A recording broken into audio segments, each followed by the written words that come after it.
friends, my name's Tammy and this is my booktube channel, Believe in Yourself.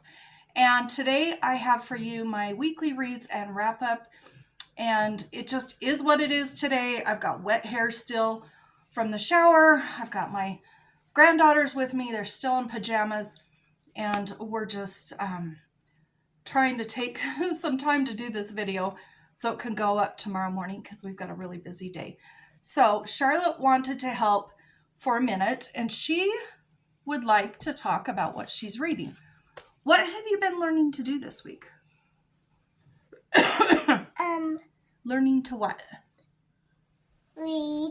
Tell them. Read. Yeah, we're learning how to sound out words, huh? Yeah. Yes. Do you want to show them your bunny and then we can talk about Yeah. books? Okay, that's your bunny. And you got little bunny jammas, huh? Yep. Okay, so she's just barely learning to read. How old are you? 5. Yeah, you're in kindergarten. And we're working on short vowels, and she is able to read 3 books now.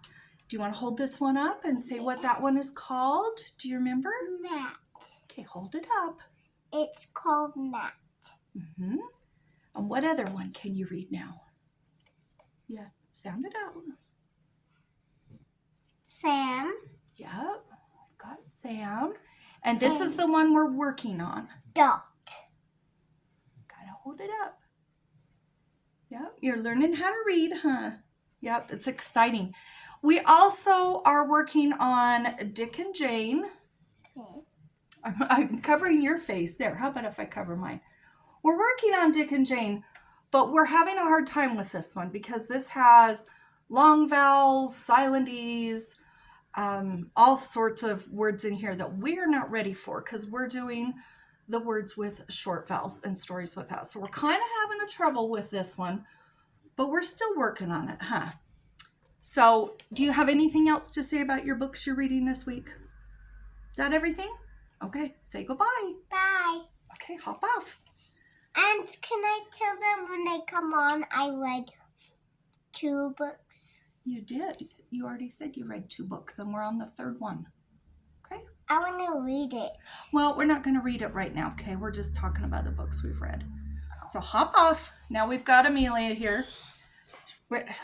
I have to have them help me because that's just how it's working today. Hi. All right. Push your glasses up. She got new glasses. Yeah. Okay, so what are we working on reading? Dracula. And we are half done with it, finally. Yeah. And how are we reading it? Is it just you or is it just me? It's me and Guppy. And how are we doing it? So, there's, what's his name? Well, we switch paragraphs. Like you Yeah. read one and then I read one. So, I read one and then Guppy reads one. Mm-hmm. And we're half through. Yeah. Do you want to show them who's on the cover? Yeah. Dracula's suspicious. He is suspicious. And who's on the back? A funny bat. That's a wolf. That's a wolf. Mm-hmm. We thought it was a bat. Do you want to show them what the inside looks like? Pick one page. I'm gonna show them what I know. Ow. Show them there's a map. Do you want to hold up the map? Yeah. There's a map. Yeah. So we got Dracula's house. We got Black Sea. We got Transylvania. We got England. Yeah. Mm-hmm. Wait, is that Lucy? Probably. Yeah, probably, I guess. Okay. Find a picture. Find one page and show them one page, and then you can hop down. Wait, which page are we on? We are on. We're on this one. Okay. Hold that one up. That one doesn't have any pictures, but that's where we are. Yep. So, we're on this one. Mm-hmm. So, a guy is where he bit someone's hand off and just sucked all the blood. Mm-hmm. So, this is what he is. Yep. This actually follows the Dracula story really well. It's just shortened so that kids can read it. And I think it's supposed to be... He went and then just licked all the blood. You have to be able to read pretty good to be able to read this. so it's not for a beginner reader, but it's can be, I would say, clear up through middle grade. Yeah. It's a pretty good book. Okay, so tell everybody goodbye. Goodbye. Okay, now you guys go play so I can talk about my books, okay? All right. So you last. Okay, go play. All right, so let me talk about the books that I have. Let me get my bingo board out. Okay, I'm going to have to move you. Sorry. You know me, I don't edit, and I'm not even ready today. They threw me off my game having the girls helping me. Okay, so I finished 3 books this week. I finished Unraveled Sleeve by Monica Ferris, and this is book 4 in the Needlecraft Mysteries, and this is a cozy mystery series. This is a reread. This is the series that got me into cozy mysteries, and I decided this year to just sort of reread the series slowly. I'm only on book 4, so obviously I'm not going to get the series reread this year, but I'm just working on it a book at a time. And I really like this because our main character, she's a bit older, and these were published quite a bit earlier than the cozy mysteries now, so it's a little grittier, and it's just not as light and fluffy as some of the cozy mysteries are now, but I really like it. I just really like the main character, and I like all of her friends. Her friend Jill, who works for the police department, and Gotti, who works at her store. In fact, I will be putting Unraveled Sleeve on LGBTQ plus right there. And let me get it off. Let me find it. Where is it? Oh, I apologize. I'm sorry. Where is it? Oh, here it is. I'm going to put this here because Gotti is gay, and he is a great character. I really like him. He adds a lot to the stories, so I'm putting that right there. Then the next book I have is Goneway Lake by Elizabeth Enright, and I did finish this book up, and I really, really enjoyed this.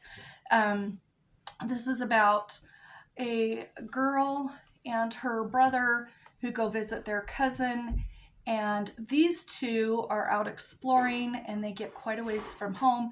They find a ghost town and decide to explore it, and there are a pair of siblings that are probably mid-70s or early 70s living here in this ghost town, and I loved this book. We follow stories about what the kids are doing, but we also hear stories about what the older gentlemen and women are doing also. And I'm putting this on those wacky seniors right there.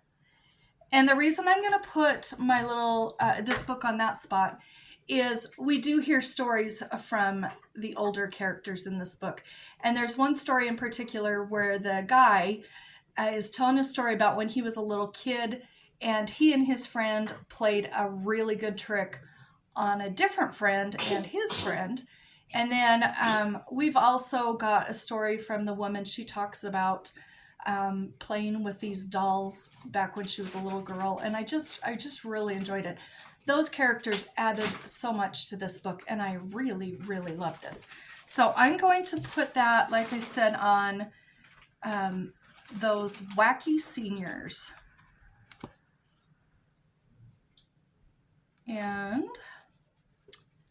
that is what my bingo board looks like right now. And then I have one other book that I finished, and this is The Moorland Cottage by Elizabeth Gaskell. And I really, really liked this. Now, I've read Cranford by her, and I really liked Cranford, but I like this even better than Cranford. And this is a story about a young girl with her mom and her brother, and her mom adores her brother, has no real use for her, and her brother's kind of a bully to her and kind of mean.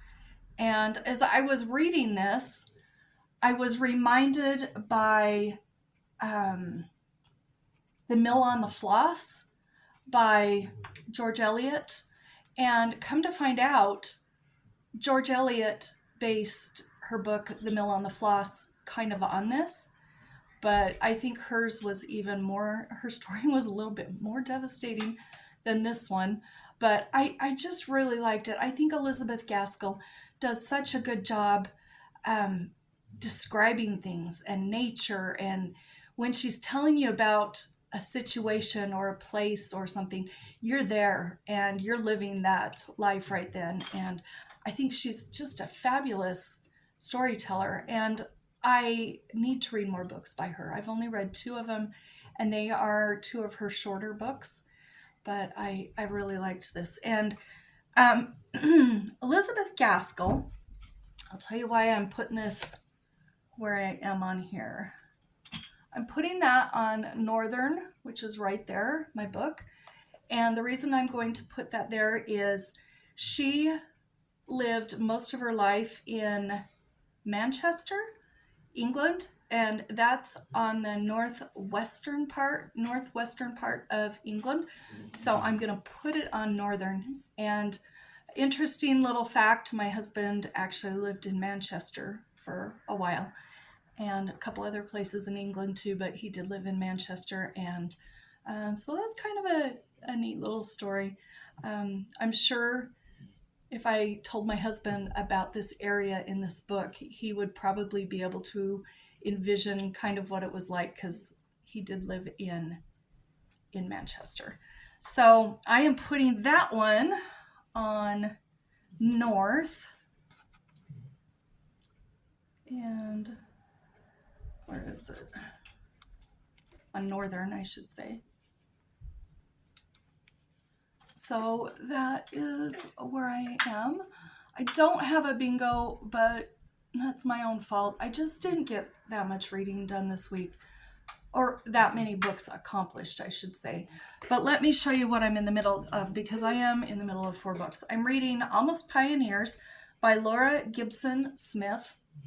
And this follows a young guy and his girlfriend, and they get married. And at the age of 21, they decide they're going to leave. And where did they go? They were in Iowa, and they decided they were going to move to Wyoming. This was 1913. They were going to move to Wyoming and homestead there. And they weren't really pioneers, but they were kind of new homesteaders. And this is a true story. And I think it's so wonderful. The husband tells the kind of the prologue and introduction, and then his wife takes over with the story. And I love them as a couple, and I'm really enjoying this book. And this is going to go on the square that says Violet when I get it done. So I'm just a little ways into that. I'm also reading A Dustbowl Christmas by Christopher Clagg, and I'm almost finished with this one. I actually thought I'd have this done by today, but life got busy. The kids have kept me running, and I'm liking this. This is based on the author's grandma's story. The author is this gentleman right here, and he based this on stories of his grandmother who lived through the Dust Bowl, and I'm really liking this. And it's a shame I didn't get this done, but this is going to go, when I get it done, it's going to go on Unlucky, because boy were they unlucky. And I'm also reading Voyage on the Great Titanic, and this one is written by Ellen Emerson White. And excuse me, this one here, she lives in an orphanage. She's an orphan, and she's been lucky enough to become a companion to someone for the trip over to America on the Titanic. And she's just getting to the Titanic. I'm just barely into this, maybe 10 or 12 pages, but I am liking that one. And that one will be on, what am I planning on putting that on? That's going to be on journal, right down there. There's journal, and there's unlucky, and there's a violet. So you can see where I'm going to get some squares hopefully this week. And then one other book that I'm reading is by Maeve, Binchy, Heart and Soul. I'm almost half done with this, and this is going to go on my doorstopper place on the bingo board because it's heavy. But I just read Evening Class. That's what it was. I read Evening Class. I borrowed that from my mom, and this is a book I had on my shelf already, but I haven't read it, and I decided I wanted to read it because I enjoyed Evening Class. So I picked it up, and I am liking it. What's so funny is I got to write about there maybe, and two of the characters from Evening Class showed up in this book, and they have their own little chapter. I like her writing and I like her stories, but the thing, this is only my second book by her, but I will say the thing that I don't enjoy about the two books so far is that they're huge chapters about each of the characters, where I wish it had a little more of all of the characters steadily through the book. It seems like we have this character, then this one, then this one, and it just feels like a whole bunch of shorter stories almost, even though they're all part of the same story. I don't know if that makes any sense, but that part of her writing is not what I'm loving. And I don't know if all of her books are like that, but the two, sorry, you can hear the toys in the background. It just is what it is. And Doorstopper is going to go right there. So hopefully I'll have those 4 books finished by next week. So I hope you enjoyed the video. I hope you've had a great week of reading, and we'll talk down in the comments and in my next video. Bye-bye.